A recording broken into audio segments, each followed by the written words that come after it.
Bibelnya saja demi mempertahankan egonya, Bibelnya disalahkannya, Bibelnya disalahkannya, Bibelnya. Siapapun gak akan bisa diskusi kepada mereka, teman-teman. Karena apa? Ketika Bibelnya pun ditunjukkannya, Bibelnya yang disalahkannya, Bang. Bentok dia sama lawan diskusinya, Bang Faruk. Gak berani, dia gak mampu lagi menyalahkan. Sekarang senjata terakhir, Bibelnya yang disalahkannya, Bibelnya. Kenyataan kan disalahkan. Kenyataan kan nggak ada kami menikah berulang kali. Apa? Kan kenyataan kan terbukti kami tidak ada sampai menikah sampai 4 kali nikah. Kau nggak mau nikah sekali, nggak mau nikah 2 istri, 3 istri, 5 istri, sukamu. Yang jelasnya kami sudah tahu. Kami udah tahu Bibelmu yang kau salahkan senjata terakhirnya. Mana ada salah kan? Nah, buktinya di situ sudah dikatakan memiliki 2 istri. Dan jika kamu memiliki 2 istri, kata dia, jika dia nyata dan kedua-duanya itu dalam kondisi hamil, kamu tahu arti jika yang lahir dari istri yang tidak dicintai, dia dinyatakan anak sulung. Udah jelas itu. Iya kan jika. Ya udah, memang Bibel yang kau bantah habis. Bibel itu bantah. Apa lagi mau didebatkan sama kalian? Mau kui pun muncung ini percuma, karena apa? Senjata terakhir Bibelmu yang kau bantah. Ingat ya, dalam Bibelnya Yesus tak pernah mengatakan ya cukup 1 istri. Tak pernah juga Yesus mengatakan tak boleh punya 2 istri. Bahkan dalam Ulangan tadi dikatakan jika memiliki 2 istri akan dia tetap bertahan, dia mengatakan cukup 1 istri. Bahkan ketika analogi diberikan kepada dia, umur dia 24 tahun, istrinya kena penyakit dan gak boleh dipakai kepaduannya. Ketika burung dia ngacang, dibilangnya dibiarkan saja. Munafik. Kalau nggak munafik, Bibel ini disalahkan. Bisa, saya ngomong. Ngomong pun kau udah percuma, Bang. Kok percuma, bodoh. Tengok, Nora. Kok marah? Kok suaramu aja, Nora? Coba si Nora tanya. Boleh nggak suaminya lebih dari 2 istri? Coba tanya. Diperbolehkan dia tidak? Suaminya lebih dari 2 istri maksudnya gimana? Suami dia itu diperbolehkan nggak untuk menikah lebih dari 1 kali? Sekarang begini loh, ya Bang. Konsep poligami, sekarang kau tanya bilang, boleh nggak? Kau izinkan nggak, Nora? Kok lucu, kau tanya sama perempuan. Kalau perempuan mana yang mau suaminya berpoligami? Tapi apakah saya harus dengar dulu? Tapi apakah saya sama seperti yang dibilang tadi, kalau dia sakit, mana mungkin walaupun dia sakit, istri itu tidak. Kalau saya sakit seperti yang dikatakan itu, saya izinkan suami saya poligami. Munafik. Munafik kau, Rojan. Bodoh. Di luar sana? Munafik kau. Daripada dia melondur. Munafik kau. Daripada dia melondur. Munafik kau. Daripada dia melondur. Munafik. Kau yang munafik. Mudah-mudahan yakin kau nggak tegang burung kalau kau nengok perempuan telanjang. Mudah-mudahan doamu terjamah ya. Dengar doamu.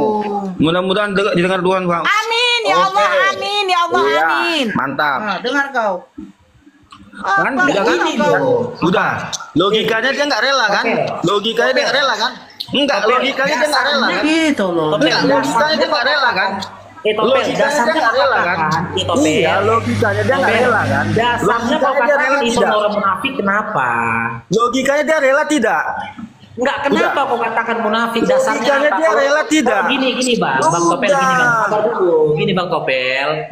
Kalau kau katakan munafik masuk akal. Kenapa? Ketika amang borumu tuh ngacang, ya kan? Kau bilang kau biarkan saja. Ya kan, nggak kau apa-apain, nggak mungkin. Kau sudah mengelak dari hakikat manusia yang punya burung gitu loh. Nggak mungkin, siapapun mendengarnya nggak mungkin nggak masuk akal solusimu gitu loh. Penjelasanmu, jawabanmu. Ketika itu orang mengatakan begitu diperbolehkan, ya masuk akal. Tapi kau bilang munafik, masuk akalnya apa? Dia tak ingin istrinya itu berzina, suaminya berzina, karena dia memiliki apa? Kelemahan di situ tentang penyakitnya. Kok bilang pula dia munafik? Sementara dalam kondisi itu iya, logikanya dia nggak rela kan? Biologis. Iya, logikanya dia nggak rela kan? Lo kok cerita rela nggak rela kau? Ya rela. Sinor tadi bilang nggak rela. Nggak butuh lagi hubungan biologis. Enggak, Sinor tadi bilang nggak rela. Loh, atas dasar apa dia nggak rela? Ya kan dibilang tadi ya, semua istri pasti tidak mau menikah suami lebih dari 2 kali, kan gitu. Makanya kan ku bilang tadi, di dalam Islam hukum poligami itu solusi, bukan perintah. Iya, Kalau perintah wajar, makanya udah garis bawah ya, garis bawah ini ya, pedoman untuk menikah sama kalian berulang kali. Pedoman kalian itu seperti nabi kalian, nabi kalian aja, itulah pedoman imamat itu. Imamat itulah pedoman kalian. Aja kau. Sampai 13 kali. Sekarang saya tanya, Yesus itu keturunan dari mana? Daud itu nggak berzina sama Batseba. Hei, kalau Daud nggak berzina sama Batseba, nggak ada keturunanmu Yesus. Kalau Daud tidak berzina dengan Batseba, nggak ada keturunan Yesus, nggak ada Tuhan kamu. Kalau saya katakan Tuhan kamu keturunan dari pezina, pasti kalian mengamuk. Enak kali kau mau membicarakan nabi kami. Bongok gak masuk akal gini loh itu. Dia laki, aku laki, kan? Amang boru dia ngacang itu loh gini. Dia bilang dengan iman katanya. Cobalah. Bagaimana iman menurunkan ini? Enggak, itu dia sebenarnya mau ngasih tahu sebenarnya dia sudah mati rasa. Begini aja terus dia punya. Kalau mati rasa ya mah, kalau dia udah mati rasa, ya kan? Udah Begini, wajar kalau mati rasa. Ya enggak aja munafik. Munak, bukan munafik, munak Bang Farouk. Ibelnya pun dilawan. Yang gitu. Tata Sari, Saragi, Tata Saragi.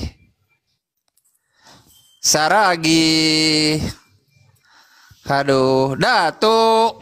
Lebih baik panggil Datuk aja lah. Yob. Nah, kalau Datuk cepatnya itu, yang lain nggak cepat. Ntar aku naikkan lagi. Ya, gini. Saya boleh dikit ya. Kalau tidak berpoligami Yakub, ya Yakub itu kan berpoligami, makanya ada 12 suku Israel. Nah, kalau Yakub tidak berpoligami, itu tidak akan ada Yesus, tidak akan ada Israel. Gara-gara poligami lah maka Israel itu ada. Ini kan dodol noten ini. Emang dia pikir bini Yakub itu berapa? Yakub itu kan kakeknya Yesus. Berapa istri Yakub? 4. Salomo aja, jauh kali ke Yakub, Datuk. Salomo, bukankah keturunan juga dari kepada Yesus? Salomo berapa bininya? 700. Gundiknya berapa? 300. Enggak, istrinya 700, gundiknya 300. Oh, walah. Iya. Ngeri itu. Nah gini, di dalam Bible mereka, di dalam 1 Korintus 6 nomor 16, jelas itu dikatakan ya. Ya. 1 Korintus 6 nomor 16. Cukup week dengan seorang perempuan pelacur, otomatis sudah jadi suami istri. Itu 1 Korintus 6 nomor 16 itu. Ada ayat itu. Atau tidak tahukah kamu bahwa siapa yang mengikatkan dirinya pada perempuan, maka keduanya akan menjadi satu daging. Langsung jadi suami istri, gampang. Itu ada ayatnya. Menjadi satu daging. Langsung jadi suami istri. Mantap. Maos, selamat malam, agama apa? Ini Maos, selamat malam, agama apa? Maos. Datuk, selamat malam, agama apa? Agama Islam. Cepat jawabannya, kan? Oten, Tuhannya aja poligami, 3 dibilang 1. 3 dibilang 1. Ya, Kriselaban coba kau lihat di 1 Korintus 6 nomor 16 itu. Coba baca itu. 1 Korintus 6 nomor 16. Gampang dapat istri itu. Agama apa, Bang? Saya ateis. Ini saya cuma lucu aja lihat kalian, maaf Bunda Nora ya. Kalian kan beragama. Bikin komal ya, kayak begini. Kalau yang ateis itu sama dengan binatang, Pak. Aduh. Sebentar, Jadi gini Bunda, bikin komal begini Bunda bikin bagus antara Islam sama Kristen. Cuma ujung-ujungnya saya senang lihat kalian ini. Ujung-ujungnya kalau menyinggung mendalam, Kristen disinggung, terlalu mendalam, Islam disinggung terlalu mendalam, lain lapor lain. Ini lucu kan, kalian udah tua, udah dewasa. Jadi mau bahas nabi kalian masing-masing tuh coba ini legowo, artinya harus diadem dulu kalau mau bahas nabi. Soalnya kalian kan manusia, nggak tahu sifat nabi Ya kalian. udah Bapak turunan aja rantai sini. Seperti apa? Ngapain ke sini nih? Iya kan? Ya, Siapa kalian sih kan yang udah binatang. pernah? Sebentar dulu Bang Datu. Kalau mau bikin diskusi harus jangan emosi gitu. Saya lihat nih banyak salah ngomong, lapor, seruduk. Ya Kristen salah ngomong, lapor. Muslim salah ngomong. Oke. Jadi lucu Sekarang kalian. Bang Agus saya tanya. Iya kan? Saya kan tadi mendengarkan. Kapasitas Abang membilangkan sama kami yang masih memiliki Tuhan itu apa, Bang? Iya, karena ini berdebat kan masalah agama kan. Iya. Iya, Abang punya agama. Saya nggak punya agama. Terus ngapain Abang ngatur? Bukan, karena lihat gini, dengerin dulu. Enggak, saya kan Bunda dari Nora tadi udah kan dengerin. bikin Abang komal. lah yang dengerin saya, Bang. Enggak Abang dulu, lah yang saya lihat, dengerin saya. saya lihat kau tuh Begini, kayaknya Bang. kalau Begini, jelasin. Bang, sebentar Bang. Mute dulu Bang, Abang noise. Gitu loh, ya. Abang noise, di mute dulu Bang. Tahu nggak kata mute? Begini mute. Nah, itu artinya mute, ya. Begini, contoh seperti Abang, ya.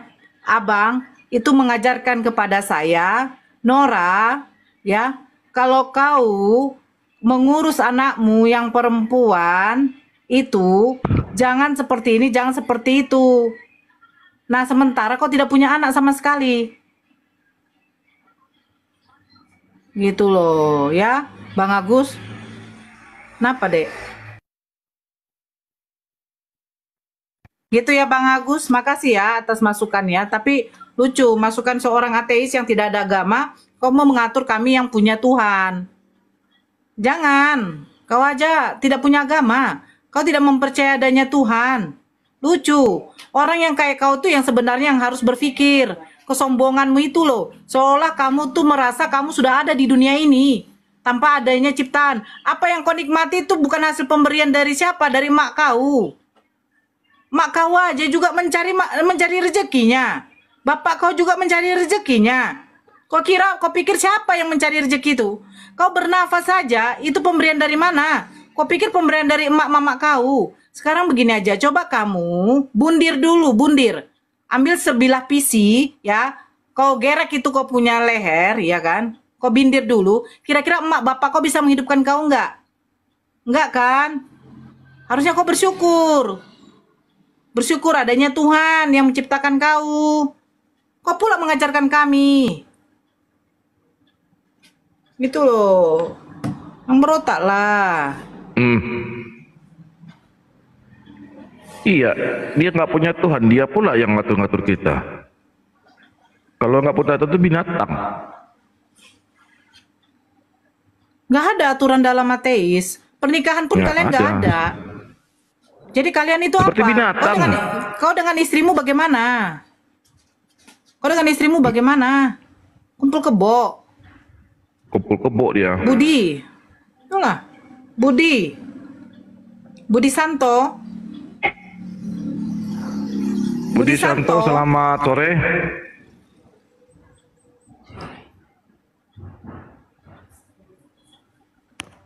Budi Santo, Bangga kali jadi ateis.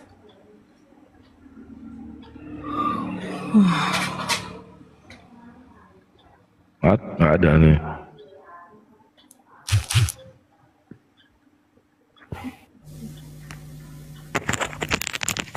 Aduh.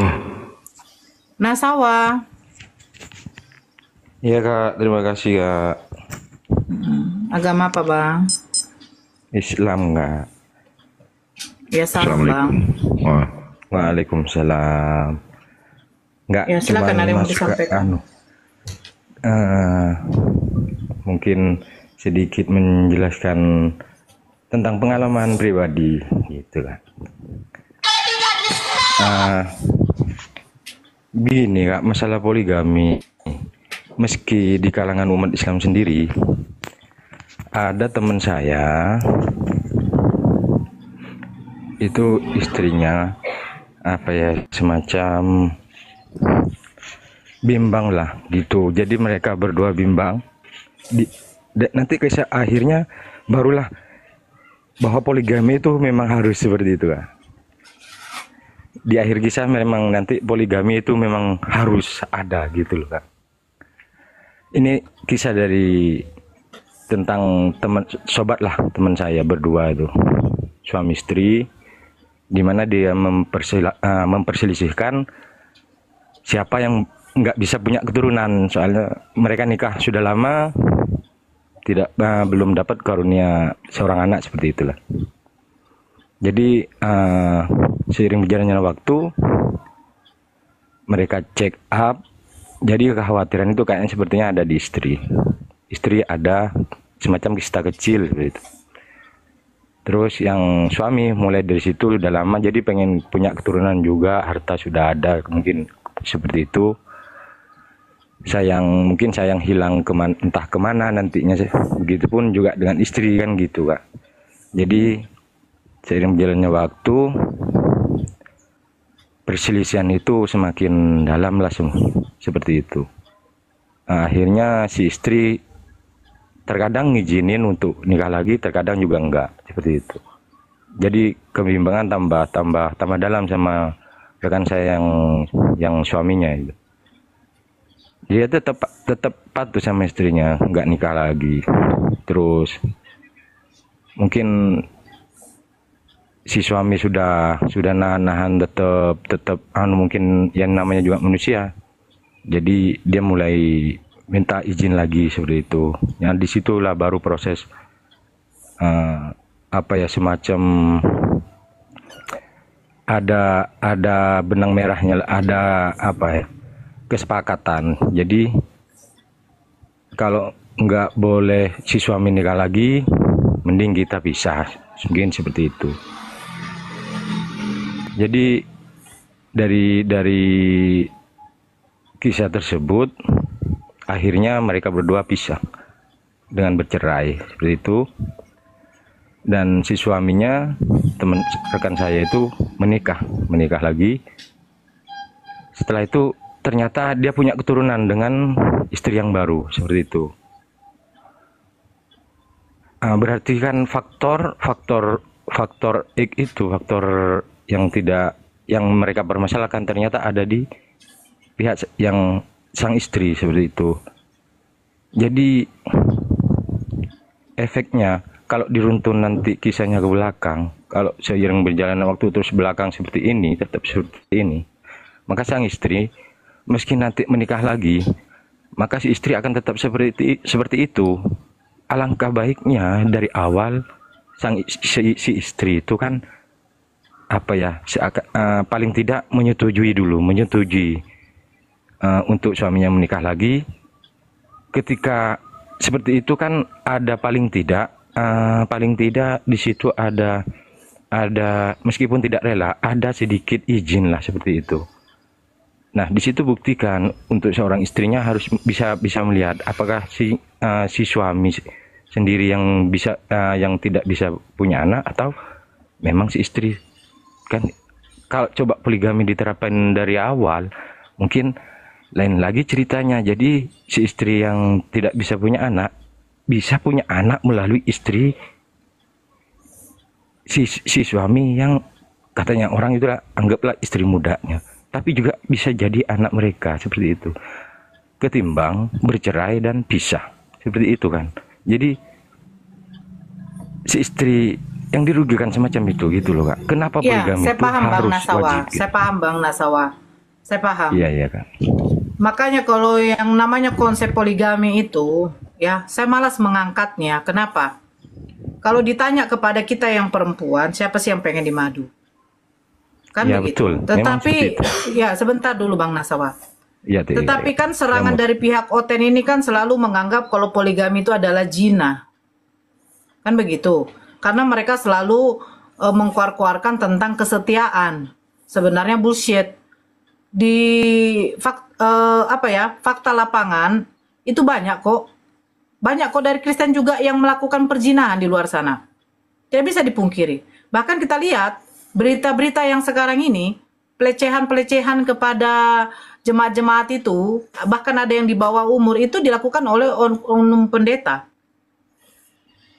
Kan begitu. Nah, ini sebenarnya membuktikan apa? Yang membuktikan bahwa ajaran poligami itu sebenarnya di dalam Islam itu betul untuk menghindari yang namanya perzinahan. Nah, sekarang konsepnya dibalikkan kepada perempuan.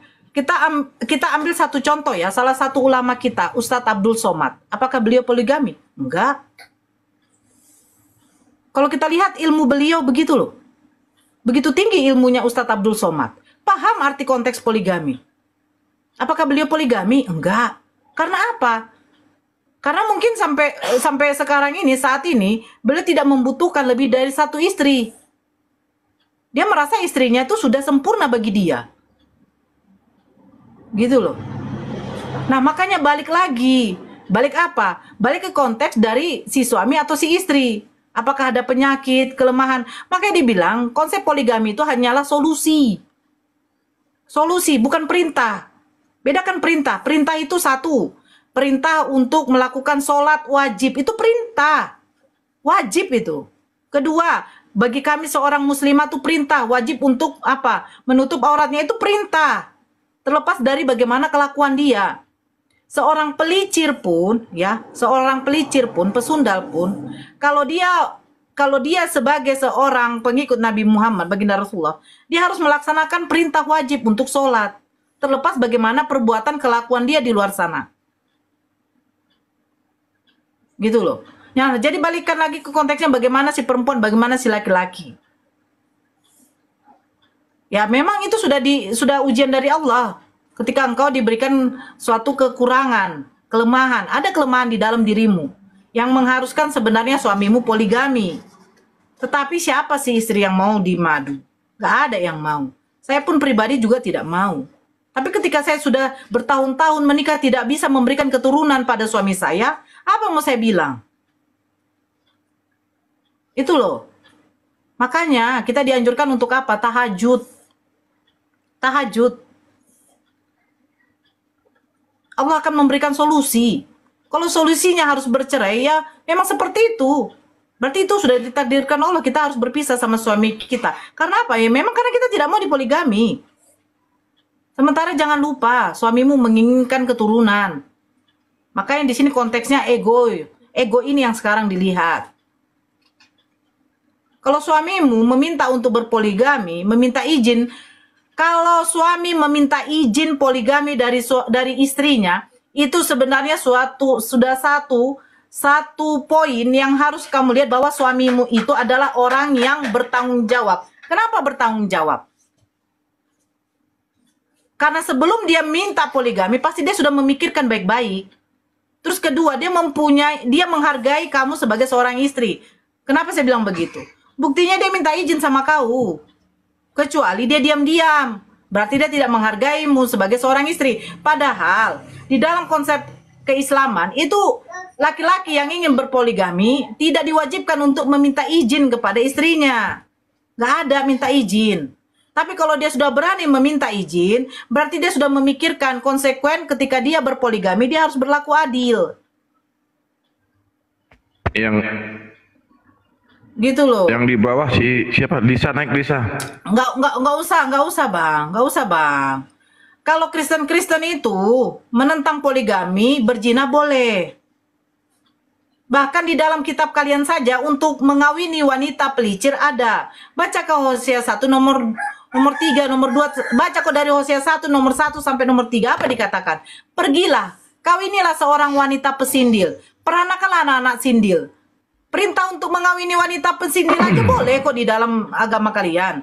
Jadi jangan kau mengkorek pernikahan di dalam Islam. Bahkan di dalam Islam itu larangan siapa saja yang boleh dinikahi itu ada. Kamu boleh menikahi, kamu tidak boleh menikahi, ada. Di dalam An-Nisa ayat 23. Kalian ada nggak larangan seperti itu? Mana saja yang boleh kalian nikahi? Nggak ada. Semua tuh hantam rata tuh. Ibumu bahkan kau kawini pun juga tidak masalah. Karena nggak ada perintah. Tetapi di dalam Al-Quran surat An-Nisa ayat 23, dilarang kami menikahi ibu kami. Bukan mengawini di situ ya, menikahi. Gitu loh. Makanya kalau konsep poligami malah saya angkat karena apa? Karena Kristen ini munafik, tidak mau jujur. Bahkan di luar negeri sana, ya, di luar negeri sana saja yang mayoritas, kebanyakan juga katanya Kristen, itu mereka banyak loh yang beristri lebih dari satu. Bahkan untuk perkawinan lagi bete, ya, sesama itu disahkan di luar negeri sana. Kitabnya aja keluar kok. Bukankah Kristen ini berasal dari luar? Apakah kekristenan tercipta di dalam Indonesia? Enggak. Kekristenan pertama kali itu diciptakan itu di sana tuh, di Romawi sana tuh. Yang melegalkan perkawinan sesama di mana? Ya di tempat mereka itu juga. Yang asal muasalnya Kristen. Perkawinan sesama aja sudah disahkan. Terus kamu memengkorek perkawinan pernikahan di dalam Islam. Gitu loh. Jangan mengkorek perkawinan di dalam Islam. Kenapa? Karena perkawinan di dalam Islam itu, pernikahan di dalam Islam itu sudah diatur, sudah ada perintah dari Allah. Kalian pernikahan di dalam Kristen ada nggak? Nggak ada.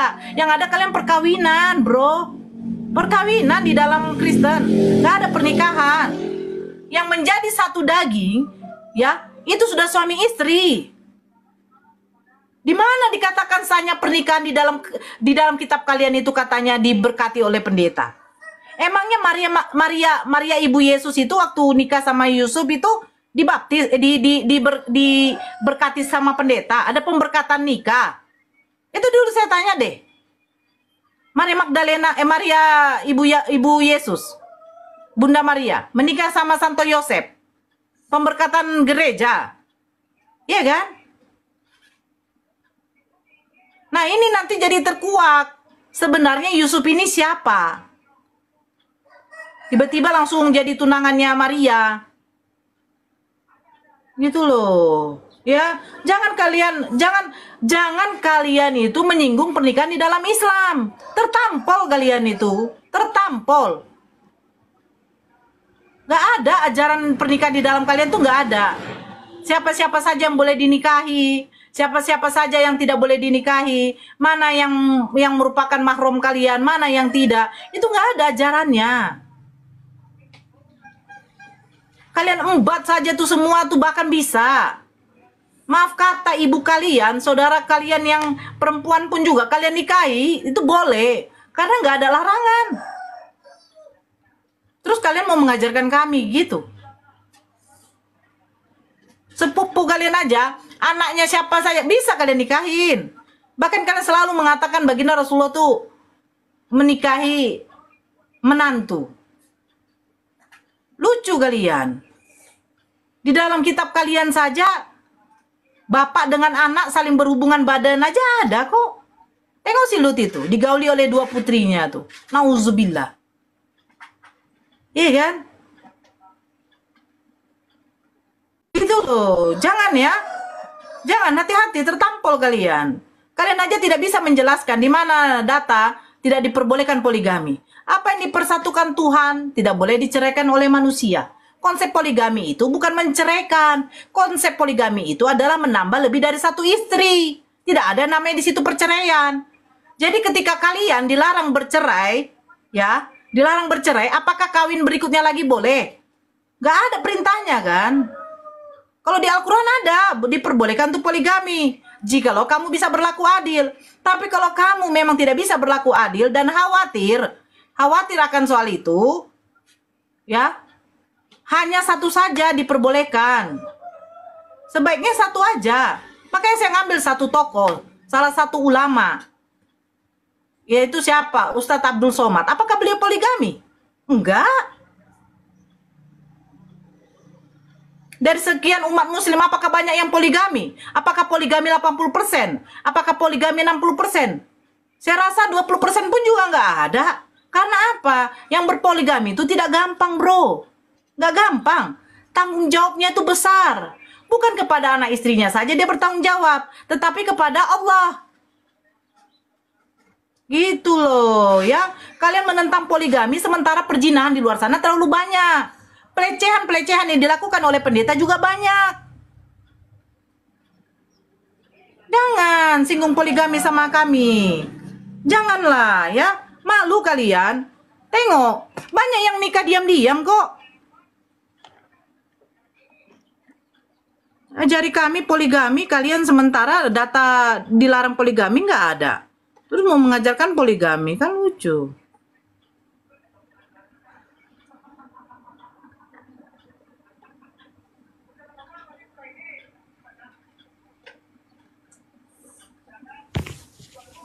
Oke Bunda, terima kasih Iya, atas sama-sama waktunya Bang.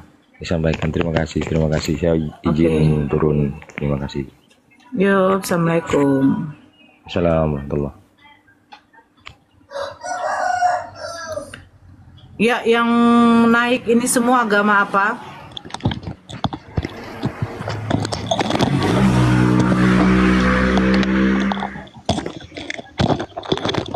Iya, Fadila.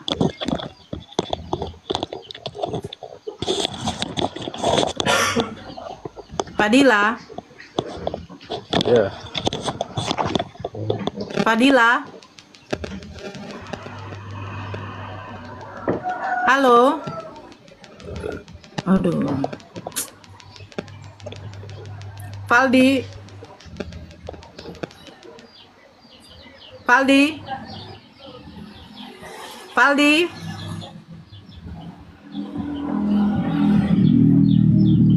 Faldi.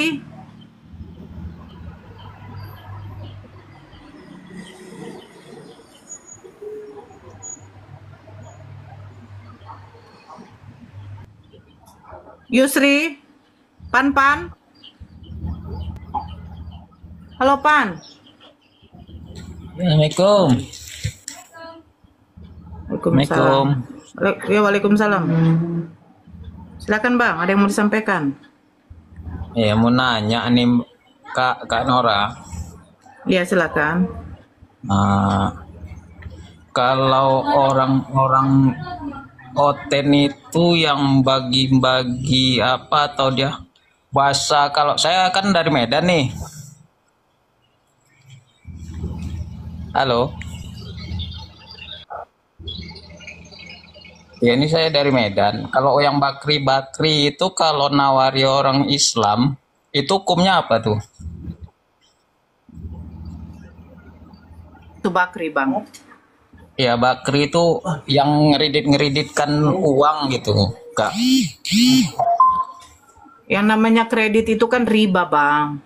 Iya, kadang orang Islam ini kan sebagian banyak yang mau atau gimana, itu kan hukumnya ada tuh. Gimana kalau bagi-bagi yang nggak tahu? Jangankan kita pelakunya Bang, mendekatinya saja itu tidak boleh Bang perintahnya. Kan diharamkan, Riba Kak. itu Bang.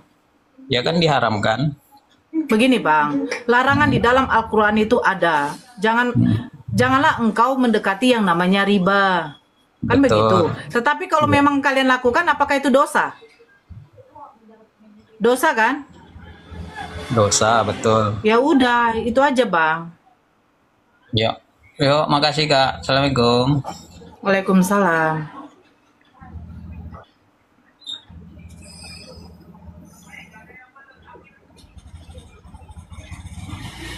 Riba tuh dilarang, perintah. Jangankan jadi pelaku, mendekati riba saja tidak boleh sama sekali. Tidak boleh itu. Tapi kalau ada yang melakukan itu ya itu terserah kamu, pertanggungjawabkan dosa kamu kepada Allah nanti.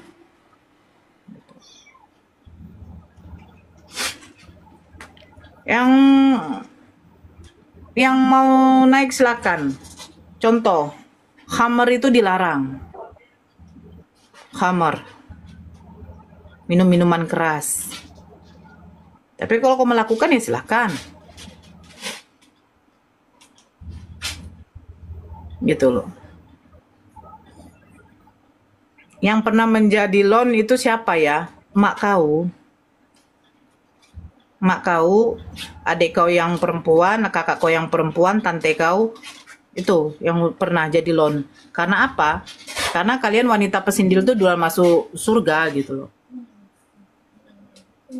Iya kan?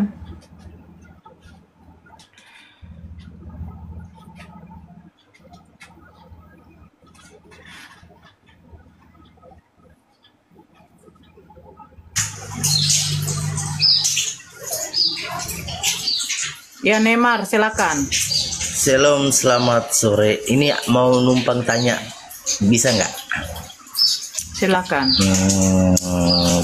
Kata teman-teman, pokoknya mayoritas lah orang sekitar sini, kalau masuk Islam itu harus disunat ya gitu. Memang melakukan mila Ibrahim. Oh gitu. Kan Kristen ada juga yang sunat. Siapa? Loh, kamu tanya orang Nias itu, mereka tuh di situ udah tradisi sunat. Jangan salah loh. Emang sunat itu perintah langsung dari Allah gitu. Loh, kan sunat bukannya perjanjian kekal antara Abraham dengan bapaknya. Kamu gak baca kitab kamu?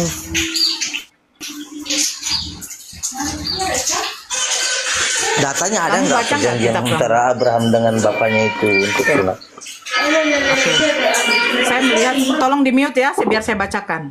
Tolong di mute, ya.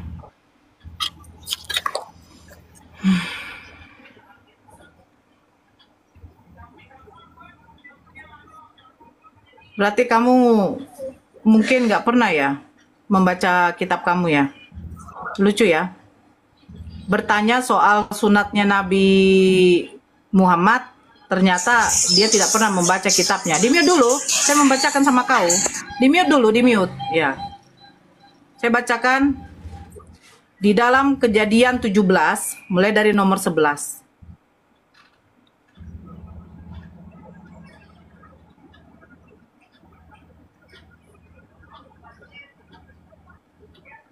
Kalau ada kitab kamu di situ, tolong dibuka deh. Biar kamu bisa melihat juga. Biar jangan nanti saya dikatakan berdusta. Ada Bible kamu situ? Saya bacakan. Enggak ada. Udah, kalau gitu mute. Kejadian 17. Mulai dari 7. Aku akan mengadakan perjanjian antara aku dan engkau serta keturunanmu turun-temurun menjadi perjanjian yang kekal. Kekal itu artinya abadi. Supaya aku menjadi Tuhanmu dan Tuhan keturunanmu. Kepadamu dan kepada keturunanmu akan kuberikan negeri ini yang kau diami sebagai orang asing, yakni seluruh tanah Kanaan akan kuberikan menjadi milikmu untuk selama-lamanya, dan aku akan menjadi Tuhan mereka. Lagi firman Tuhan kepada Abraham, dari pihakmu engkau harus memegang perjanjianku, engkau dan keturunanmu turun-temurun. Inilah perjanjianku yang harus kamu pegang, perjanjian antara aku dan kamu serta keturunanmu, yaitu setiap laki-laki di antara kamu harus disunat. Sekarang pertanyaan saya, kata harus itu wajib atau tidak? Harus itu perintah atau tidak?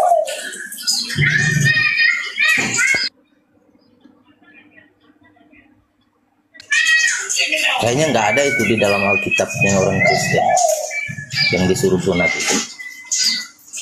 Makanya saya kan bilang, coba kamu buka Kejadian 17. Saya tanya ada kitabmu, kok bilang nggak ada. Jadi gini, masa itu Enggak, sebentar dulu deh. Tuhan mengatakan diam kepada dulu, Bapak dulu. Abraham. Kau diam dulu. Untuk ini kitab kau ini ya. Nih, kitab kau nih, saya ambil dari Kejadian 17. Kau bilang nggak ada. Terus yang saya baca ini bukan kitabmu, kitab siapa? Kalau ini bukan kitabmu ya bantah, robek aja gitu loh. Ini nggak kitabmu, Kejadian 17. Lucu loh. Dibacakan kitabnya kayaknya nggak ada deh katanya. Ditanya ada kitabmu di situ, nggak ada. Terus apa? Di sini kamu naik di sini modal apa? Congor. Kata keturunan disunat itu di mana? Tulisannya di mana? Allahu Akbar, ya Allah. Aku akan mengadakan perjanjian antara aku dan engkau serta keturunan. Iya, ditunjuk. kata sunat harus disunat itu ada nggak tulisannya? Ditunjuk, jangan cuma ngomong, tunjukin di situ Iya, tulisannya mata kau mana. pakai ya, mata kau pakai ya, bro, mata kau pakai ya, mata kau pakai.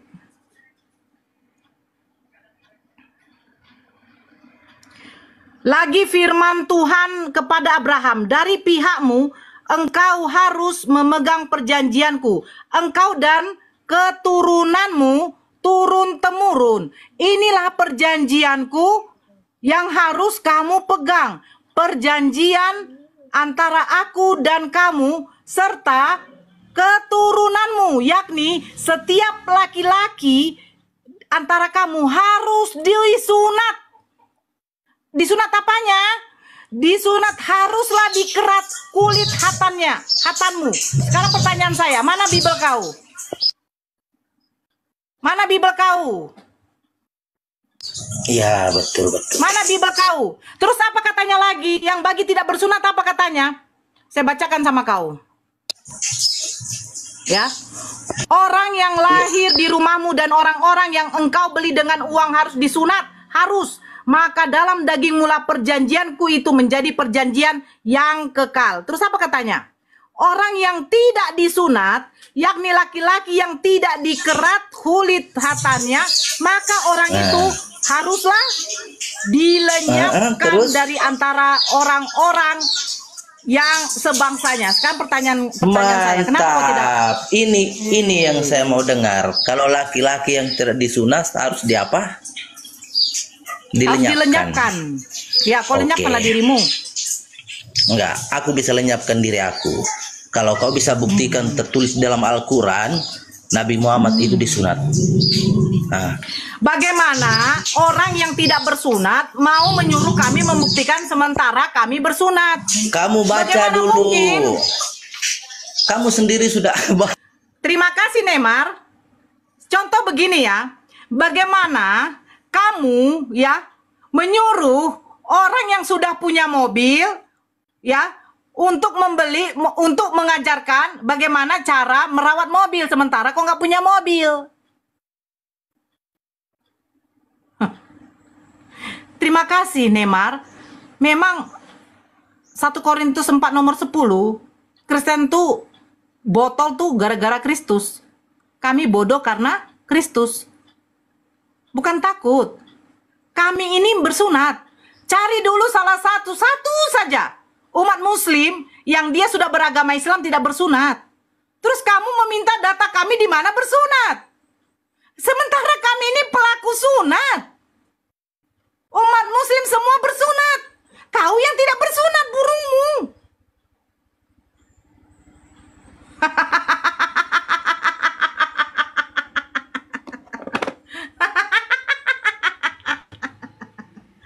Aduh.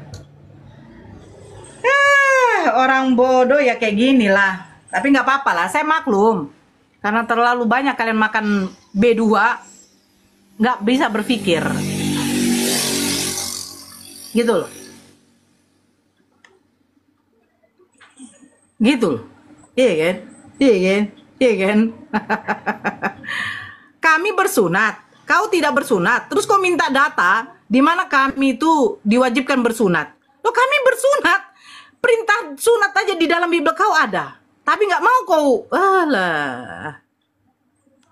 Aku pula yang mau kau apakan. Janganlah bodoh ya.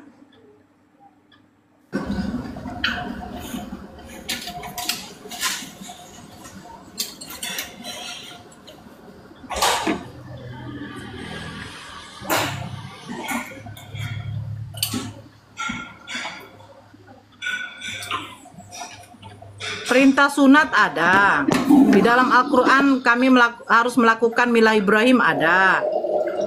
Kami bersunat. Laki-laki, ya, laki-laki di dalam Islam itu wajib disunat. Disunat. Terus kamu laki-laki tidak disunat. Terus kamu mau mengajarkan kami tentang bersunat.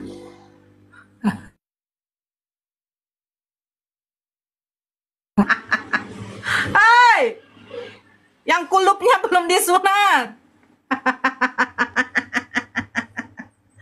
Aduh, dia aja tadi sudah menyangkal. Kayaknya nggak ada deh tulisan seperti itu. Mana Bible kau? Nggak ada Bibelku. Terus kau naik ke atas ini modal apa? Modal kentut aja kau, mengeluarkan kentutmu di sini. Mengeluarkan kentut itu di mulut itumu saja, di mulut bini kau aja. Masa kau di sini? Ajarkan saya tentang bersunat. Bongo. Jangan jadi bongo.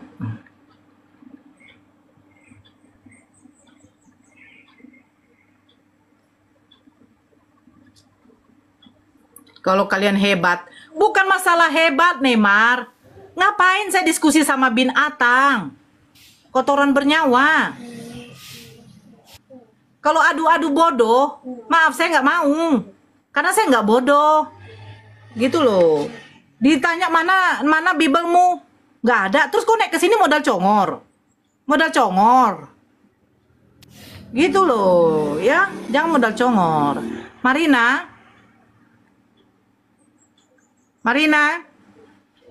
Nggak usah marah-marah Kak, santai aja. Marina.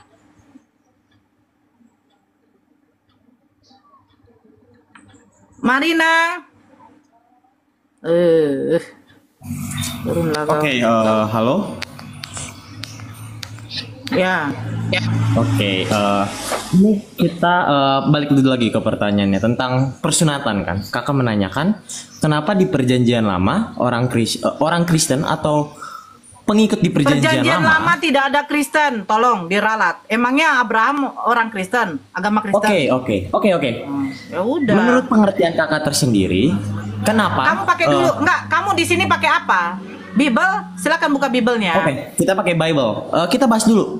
Nanti saya sertakan ayatnya, oke? Kita jangan disela dulu, oke? Jadi, kenapa orang Kristen saat ini tidak mengikuti perintah perjanjian lama mengenai persunatan? Benar begitu, Kak? Mosinya? Bukan perintah perjanjian lama. Saya tanya, Yesus disunat tidak? Disunat. Ya udah, kenapa? Kalian kan pengikut Kristus katanya. Kenapa kalian nggak ikuti apa yang dilakukan Yesus? Oke. Kenapa? Benar. Saya tanya oke. Ya, ada kenapa? ayatnya, Kak. Ada ayatnya, Kak. Di mana? Di mana? Oke. Saya berikan ayatnya terlebih dahulu ya. Oke. Kakak boleh buka dari surat. Silakan. Enggak, kamu buka. Oke. Di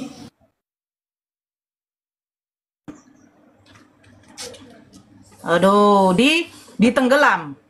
Makanya kalau naik ke atas, 1, saya ada Bible. 2, saya ada 1 device. Begini dong kalau diskusi, ya.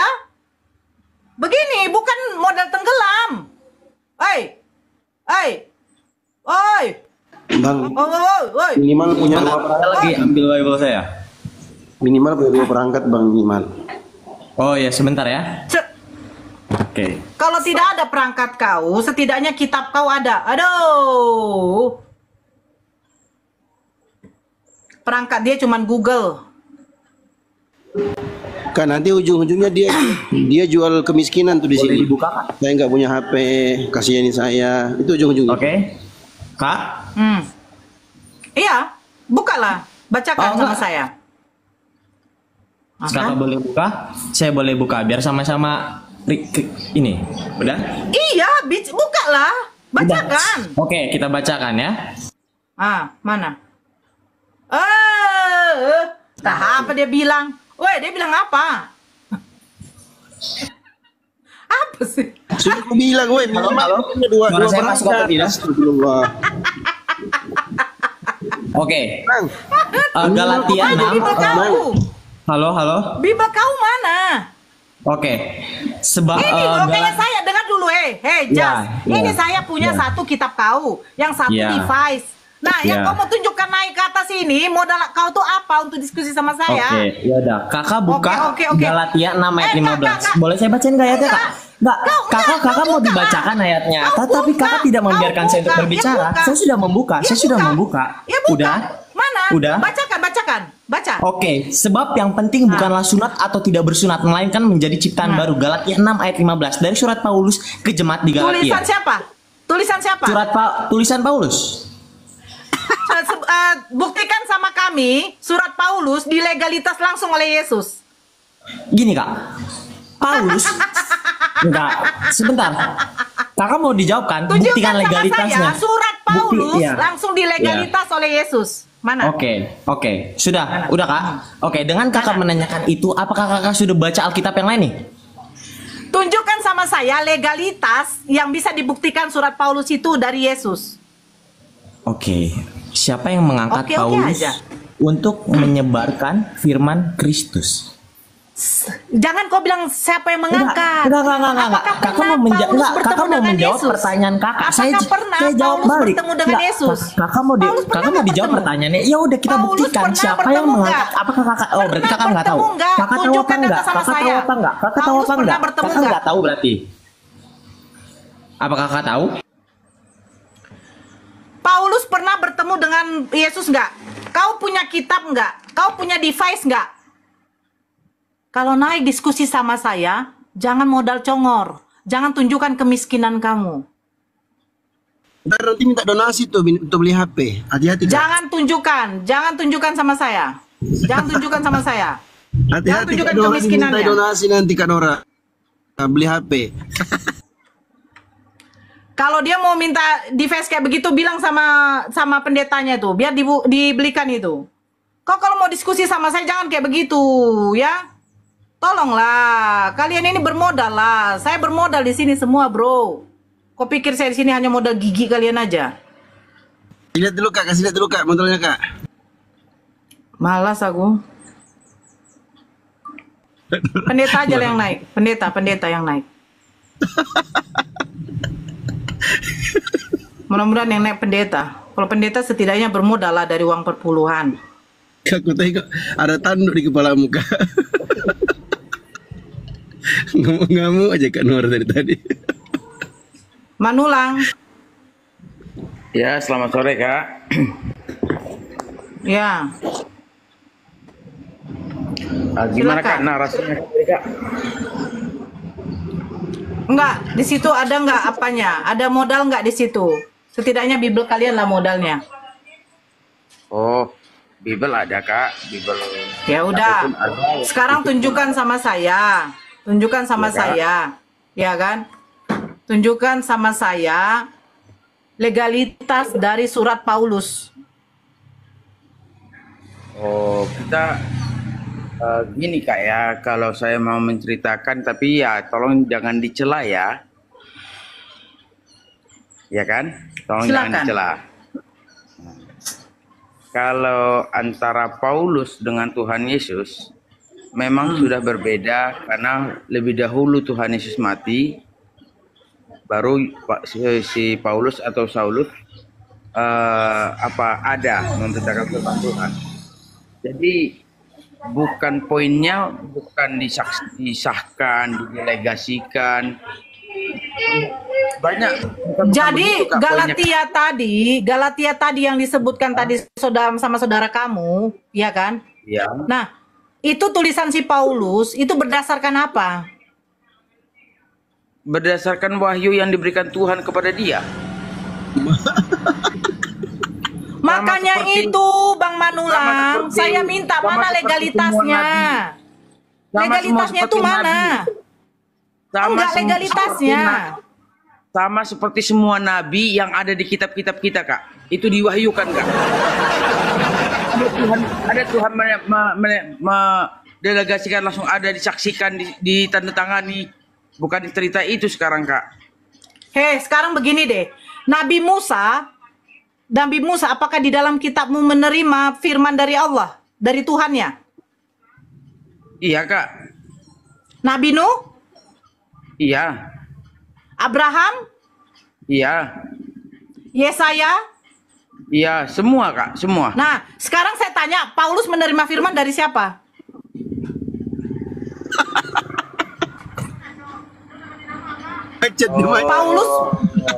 Paulus menerima firman dari siapa?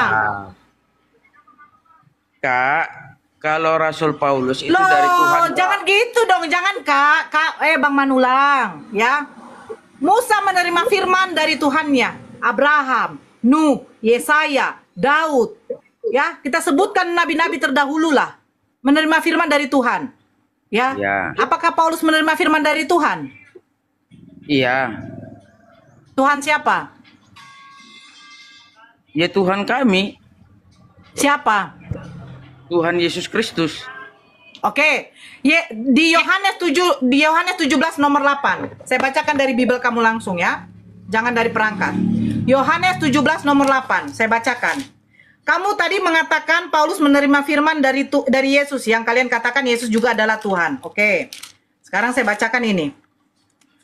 Sebab segala firman yang engkau sampaikan kepadaku telah kusampaikan kepada mereka dan mereka telah menerimanya. Pertanyaan saya, Yesus menerima firman dari mana? Oh, bukan begitu, Kak. Loh. Yesus menerima firman dari siapa? Gini, Kak. Saya bertanya, jangan gini. Di dalam Yohanes 17 nomor 8, Yesus menerima firman dari siapa? Loh, Yesus itu Tuhan itu, Kak. Yesus menerima firman dari siapa? Kamu baca, kamu punya kitab nggak? Buka dulu, saya minta kamu buka. Punya, Kamu Kak. buka dulu. Kamu buka Ya. kitabmu sekarang. Buka kitabmu, Iya, buka saya kitabmu. buka. Oke, bacakan. Yohanes 7 ayat berapa tadi, Kak? Yohanes 17 nomor 8, itu aja kau nggak ingat kan? Bacakan, apa katanya di situ?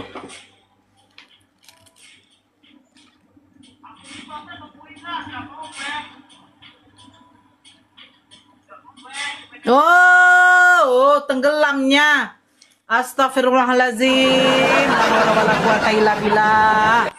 Saya tanya tadi ya, kamu naik ke sini apa modalmu? Kitabmu. Berarti kau ada bawa kitab. Ternyata kau satu device juga nya, kau Google-nya. Sekarang bacakan Yohanes 17 nomor 8.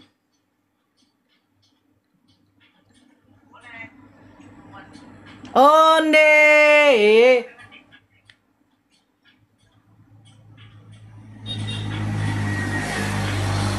Oh. Kabur dia. Macet. Aduh, Ten. Aku kau lawan.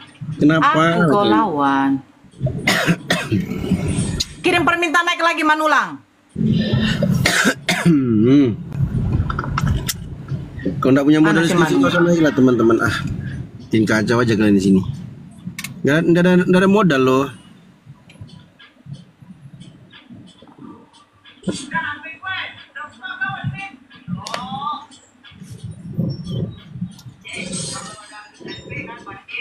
Mana kau Manulang? Manul. Oh Manul. Yohanes. Halo. Si Yohanes datang nih kan. Kusebut tadi Yohanes 17 langsung datang dia. Jangan dulu dinaikkan semua. Ya ampun. Oke, jadi siapa dulu nih? Biar saya close mic.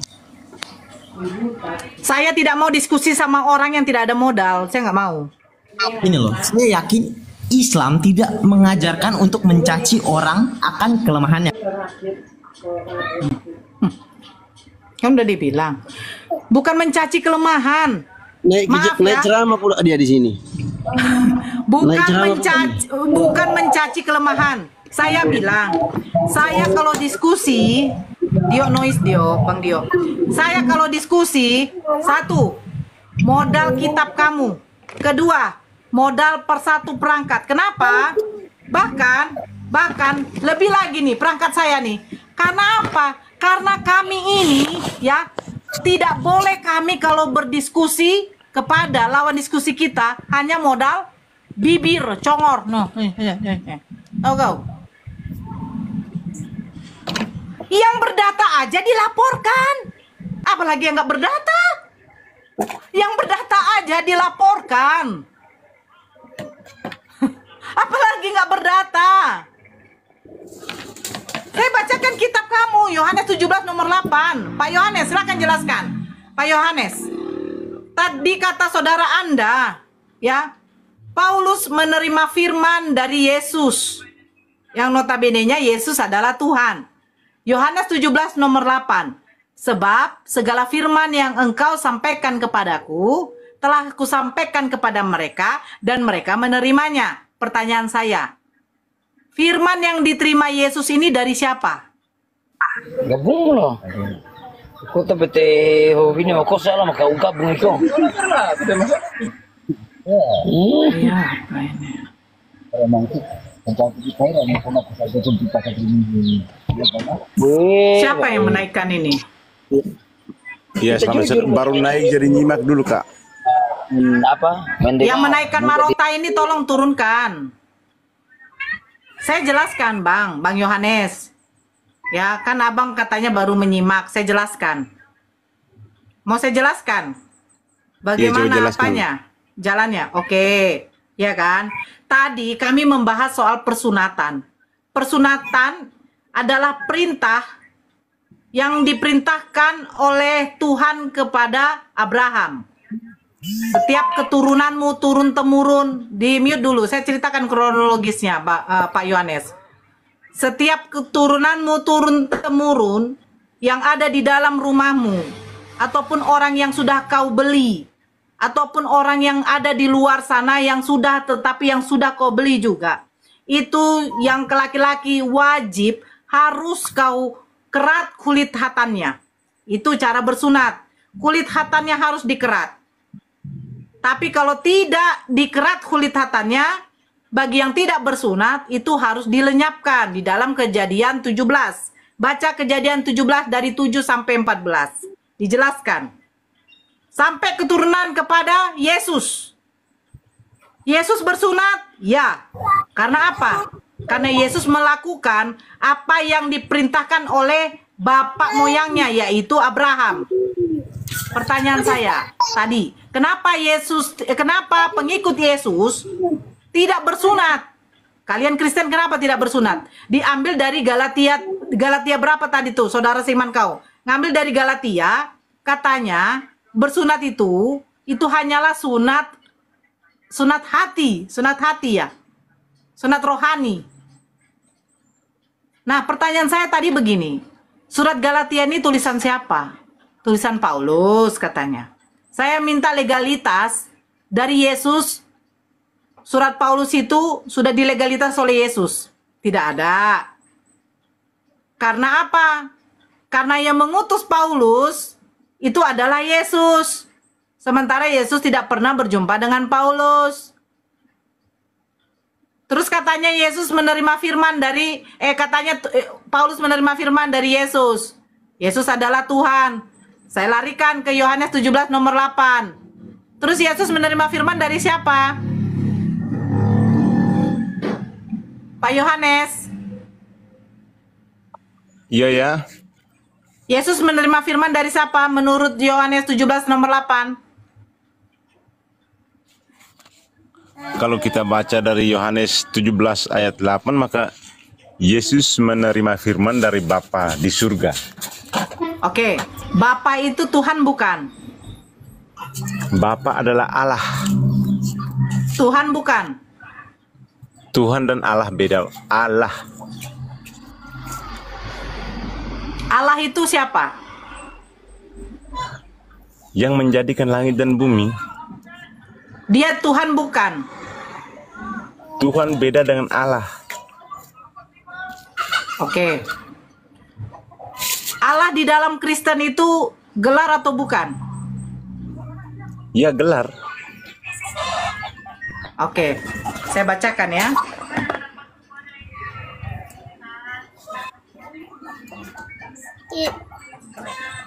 Ian.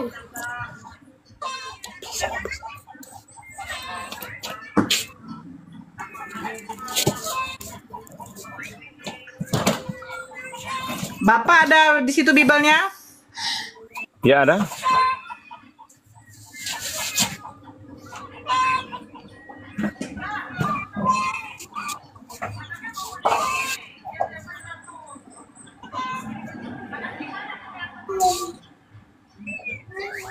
Oke. Buka di dalam Ulangan 16 nomor 15.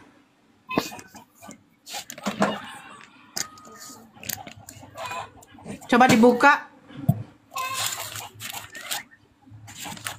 16 ayat 15. Ulangan 6 nomor 15.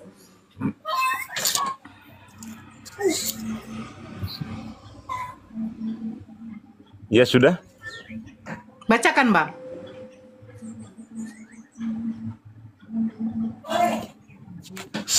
Sebab Tuhan Allahmu adalah Allah yang cemburu di tengah-tengahmu, supaya jangan bangkit murka Tuhan Allahmu terhadap engkau, sehingga ia memunahkan engkau dari muka bumi. Oke, pertanyaan saya. Di situ sebab Tuhan Allahmu, Tuhan itu siapa? Allahmu itu siapa? Tuhan itu Yesus.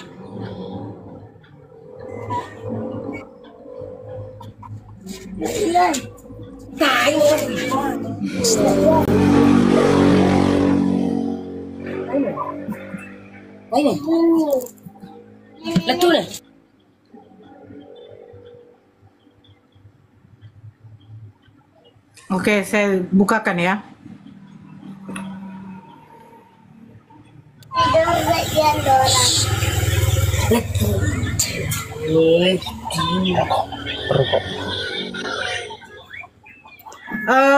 Pak Yohanes, tolong lihat saya ya. Oke. Perhatikan layarnya. Kita lihat.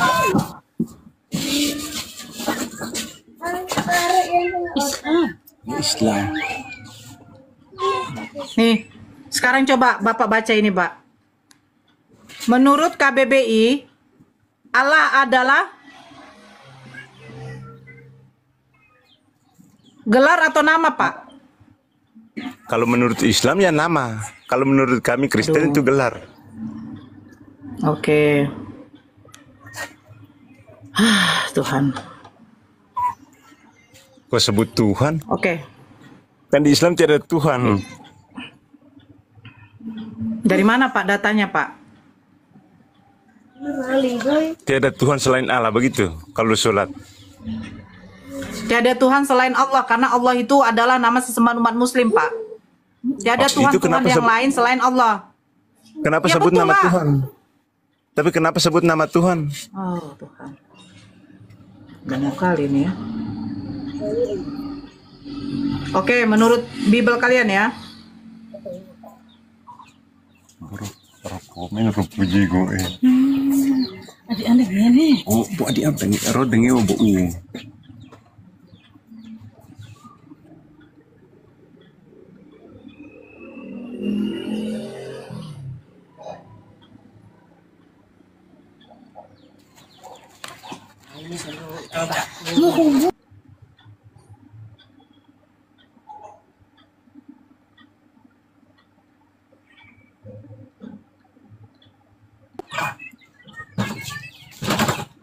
Mama Lama jadi saya izin mandi dulu. Mandi habis dulu baru kita sambung. Saya naik kembali. Ya? Kanora?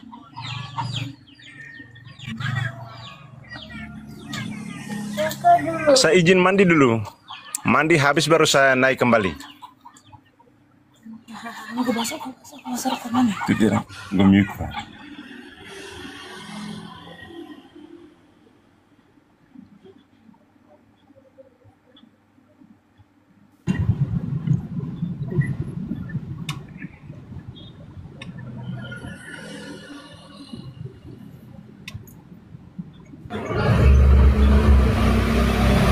Mau bergabung Kak Sukarni. Setelah 200 meter.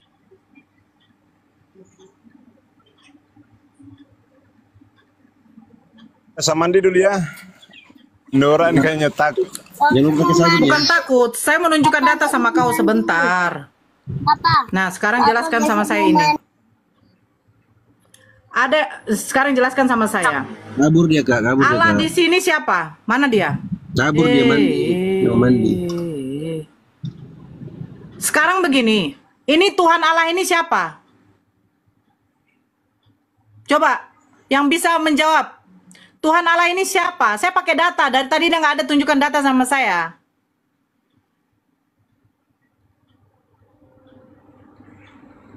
Tuhan Allah ini siapa? Kalian mengatakan Allah ini adalah gelar, jadi Tuhan-Tuhan gitu. Tuhan kalian ada berapa? 1, 2, 3.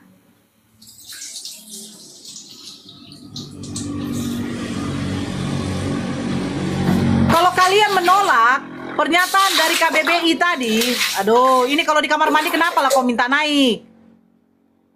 Oi. Kalau kalian menolak pernyataan dari KBBI, pertanyaan saya, LAI menerjemahkan Bible kalian itu dari apa? Dari KBBI atau bukan? Gitu loh. Ini siapa nih? Tuhan Allah ini siapa? Tuhan Allah ini siapa sekarang? Tuhanku Allah. Tuh, tengoklah nih kan. Hakim-Hakim 6:22. Apa katanya? Percayalah kepada Tuhan. Hakim-Hakim 6. Celakalah aku, Tuhanku Allah, sebab telah kulihat malaikat Tuhan. Nah ini, Tuhanku Allah. Terus, Allah ini apa? Aduh.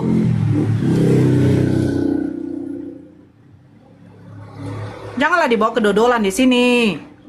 Kau tidak terima kata Allah itu adalah nama, mau kalian itu adalah gelar. Sementara terjemahan dari KBBI itu adalah nama, sesembahan. Bongo.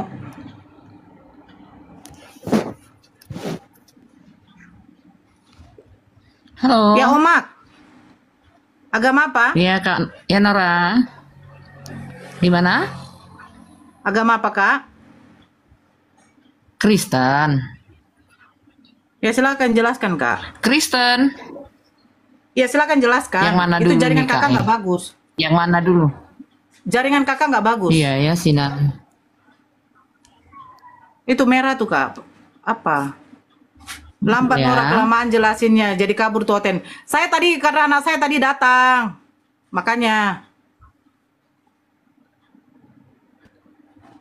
Ya silakan. Halo ya, gimana nih?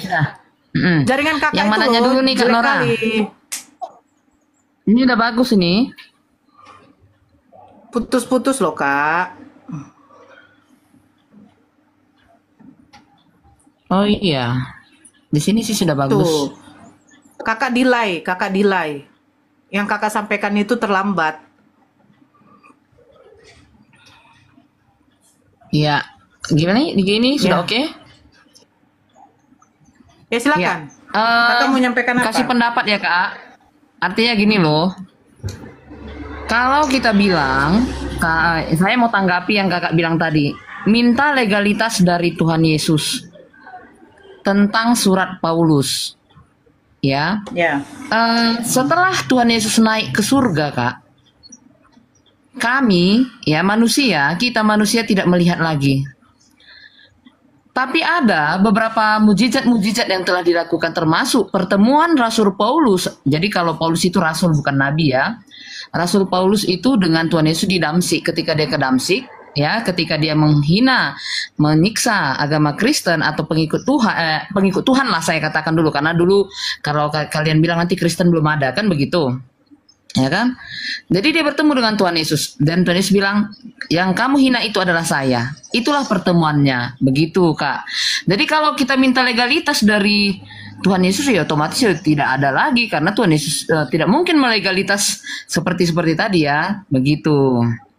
Itu mungkin Kak yang mau saya tanggapi dari pernyataan Kakak yang terlalu berlebihan saya rasa ya. Apakah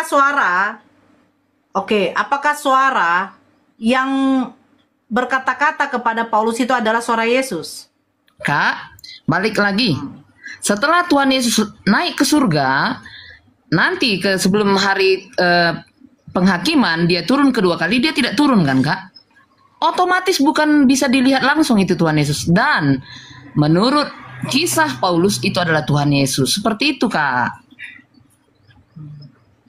Oke. Sekarang Kan ini Tuhan ya. Yesus tidak turun lagi kan? Belum turun, bukan tidak turun. Belum turun.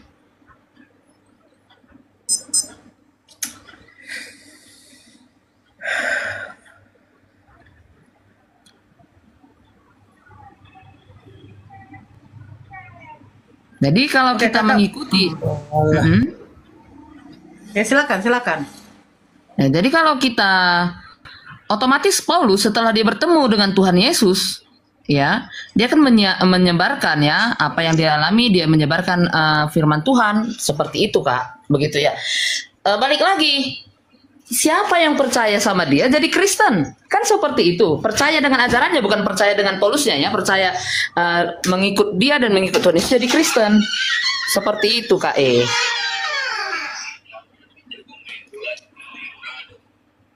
Itu yang kami imani, selama ini. Ya, kenapa kita mengikut Tuhan Yesus seperti itu, Kak.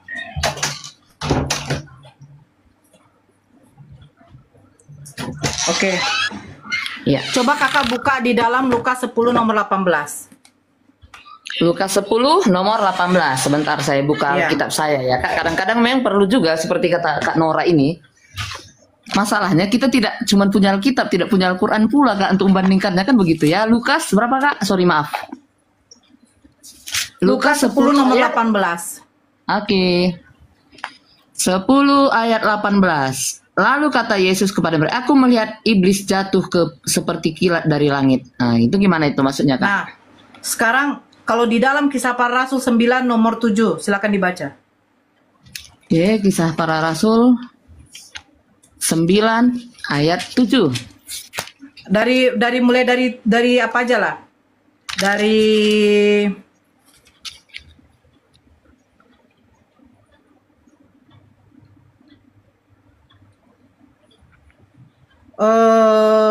tiga. Wih, panjang kali, Kak. Dari 3 aja dibacakan. Itu ya, jelas kan, malah Kakak menunjukkan itu bahwa dalam perjalanannya ke Damsyik ketika dekat kota tiba-tiba cahaya memancar dari langit mengelilingi dia. Oke. Ya, korelasikan sebentar. Udah selesai. Ya, korelasikan ke Lukas tadi. Lukas berapa tadi? Lukas 10 18. Coba. Oke. Apa kata Yesus? Lukas 10 ayat 18. Lalu kata Yesus kepada mereka, aku melihat iblis jatuh seperti kilat dari langit. Apa hubungannya? Ya. Yang dilihat oleh Paulus ini apa? Tuhan Yesus? Kan nggak sama itu, Yang Kak. dilihat oleh Paulus waktu dia rebah ke tanah itu karena apa? Tiba-tiba cahaya memancar dari langit mengelilingi dia. Ya, oke.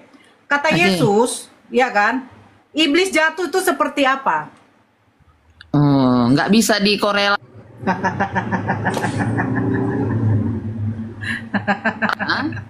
Itu namanya Kakak. Nanti semua Kakak putar, Kak. Ini Tuhan Yesus yang melihat. Berarti kan ini Tuhan Yesus yang melihat, Kak. Bibel Kakak itu ke situ kesimpulannya. Oh, jangan seperti itu. Ini Tuhan Yesus yang melihat. Ini Paulus yang melihat. Apakah sama yang melihat? Paulus melihat apa? Beda kan? Kalau coba Kakak baca. Coba Kakak yang baca deh sekali. Paulus melihat apa, Kak? Ya, Paulus melihat apa? Sinar mengelilingi dia. Oke. Kata Yesus memancar dari langit, tidak Yesus jatuh melihat ya, Kak? iblis. Ya, Yesus melihat iblis itu jatuh seperti apa? Ya, seperti cahaya tapi jatuh. Bukan bersinar ya. Jangan gitu. Cahaya apa di situ, Kak? Jadi gini. Lukas 10 18 cahaya apa? Tunggu dulu, cahaya apa? Maksudnya?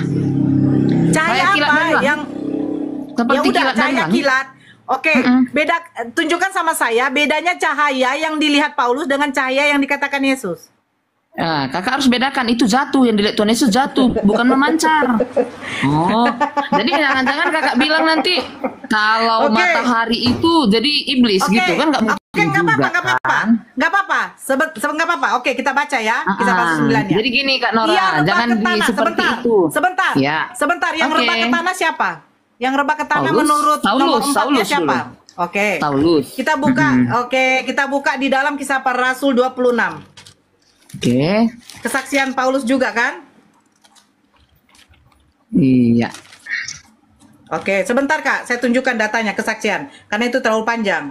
Kita poinnya yang kita ambil. Oke. Kisah Para Rasul 26.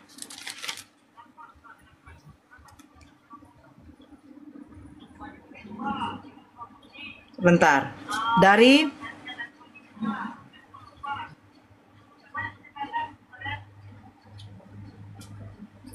Oke nih. Dari nomor 13. Kak, jangan tenggelam dulu, Kak. Kak,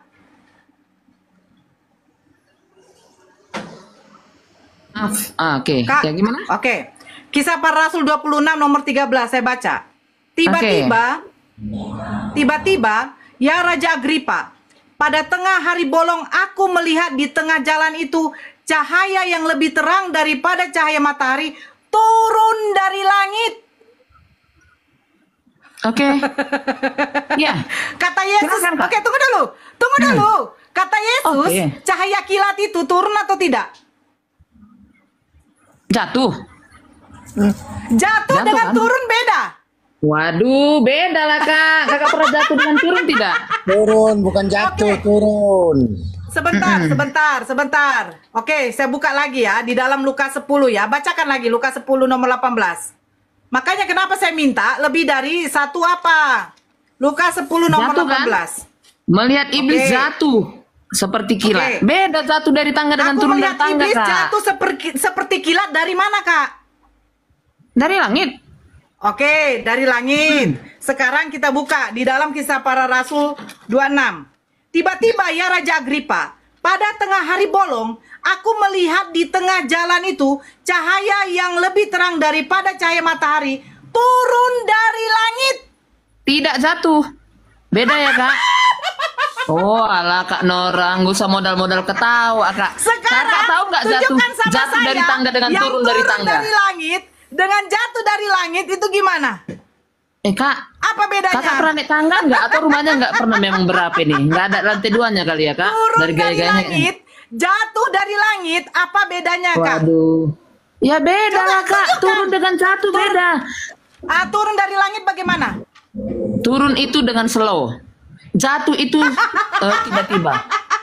Loh, Kakak cari aja di KBBI apa arti turun dengan jatuh, Kak. Sekarang begini, Kakak lompat, Kakak bilang aku mau turun ke bawah, Kakak lompat coba, turun. Itu lambat atau tidak? Sudah lari lagi, lompat itu sudah lari lagi, Kak. Udah, satu poin udah kena kau. Diam dulu. Oke, saya baca lagi jangan berikutnya. gitu. Ini yang selalu Kakak buat. Seolah-olah Kakak memframing.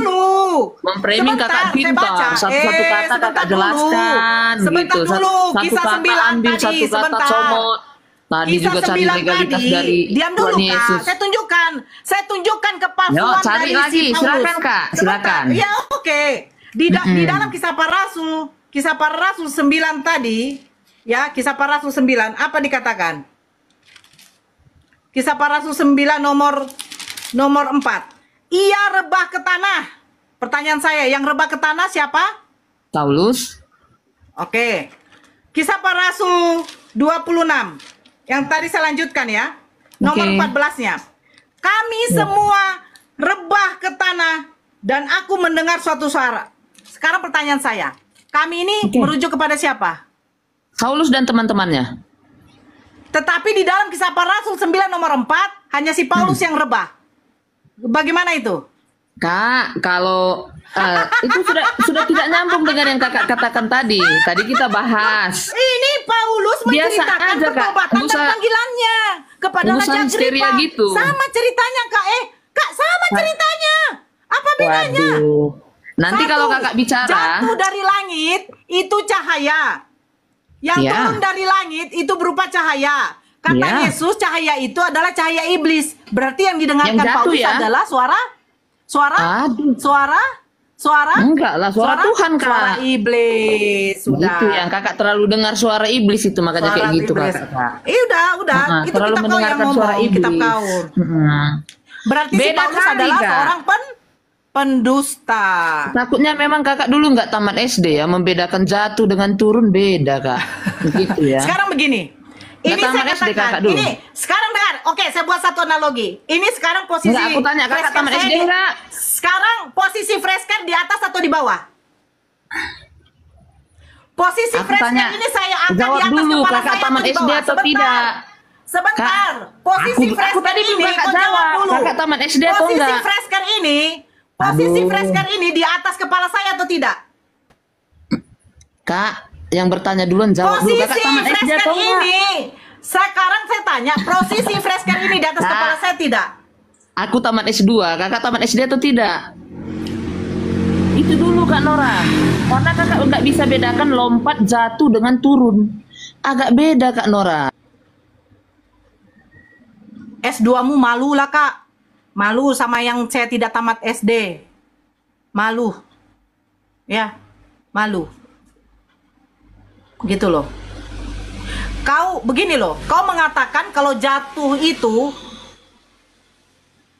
cepat, turun itu slow.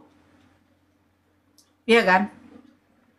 Intinya kan dari atas ke bawah. Ini, saya turunkan ini, saya turunkan. Ini saya turunkan ini. Bukan jatuh ya, saya turunkan. Slow atau tidak? Memang besar suara. Kalian yang bongo S2. S2 kok kayak gitu ya?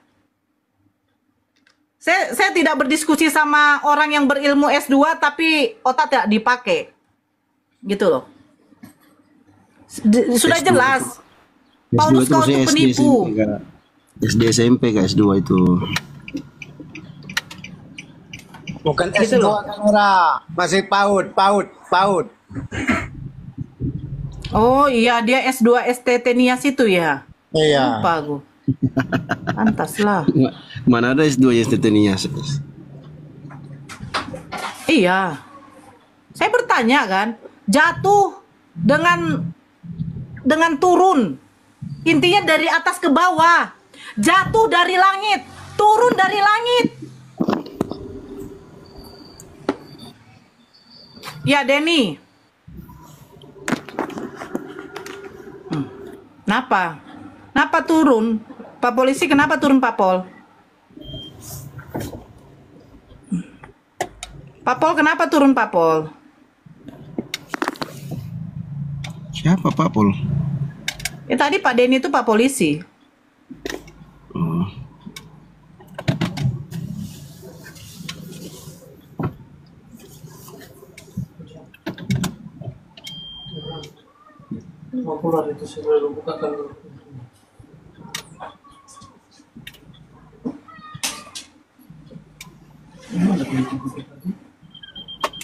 Jatuh turun, beda Nora. Jatuh itu cepat, turun itu slow. Oke, saya terima. Terus intinya dari atas ke bawah enggak? Tetap dari atas ke bawah. Yang namanya jatuh dari atas ke bawah. Yang namanya turun dari atas ke bawah. Nah, poinnya ini ya di dalam Lukas tadi itu Yesus mengatakan yang dari langit ke bawah nih, itu adalah cahaya iblis. Sementara Paulus mengatakan dia melihat cahaya dari langit ke bawah. Jatuh atau turun intinya dari atas ke bawah. Tetap itu adalah cahaya. Ya cahaya itu apa? Diklaim Yesus itu adalah iblis. Berarti suara yang didengar si Paulus itu suara siapa? Suara iblis. Kalian berarti mengikuti? Mengikuti? Mengikuti iblis.